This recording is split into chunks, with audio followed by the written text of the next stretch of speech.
চলুন একটা ছোট্ট গল্প দিয়ে শুরু করা যাক আর শিখে নেওয়া যাক একটা নতুন শব্দ। ঘটনাটা খুবই সাধারণ, কিন্তু ভাবলেই কেমন কষ্ট লাগে, তাই না? আর ঠিক এইখানেই শব্দটার আসল ব্যবহার, ব্যথাটা যখন ধীরে ধীরে কমে আসে। তাহলে এই অ্যাবেট শব্দটার আসল মানেটা কি দাঁড়াচ্ছে?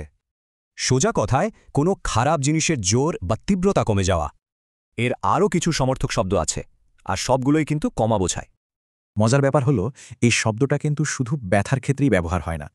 যেমন ধরুন, বলা যেতে পারে ঝড়ের তেজটা আস্তে আস্তে আবেট করছে। শুধু তাই না, অর্থনীতি আর সরকারি পলিসিতেও এর দারুণ ব্যবহার আছে।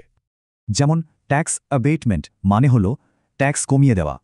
এটা সাধারণত ব্যবসায় উৎসাহ দিতে করা হয়। শব্দটার উল্টোটাও কিন্তু বেশ ইন্টারেস্টিং, আনঅ্যাবেটেড। ধরুন, বৃষ্টি একদম না থেমে পড়েই চলেছে। এই অবস্থাটাই হল আনঅ্যাবেটেড। মাথায় রাখতে হবে অ্যাবেট আর এর মতো শব্দগুলো সবসময় কমে যাওয়া বোঝায়।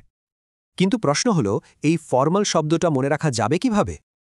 ভাবুন তো, কোনো খারাপ জিনিস যেন হেঁটে দূরে চলে যাচ্ছে আর তার প্রভাব কমে যাচ্ছে। তাহলে ভাবুন তো, আমাদের চারপাশে এমন কি আছে যা অ্যাবেট করলে সবার জন্য ভালো হয়?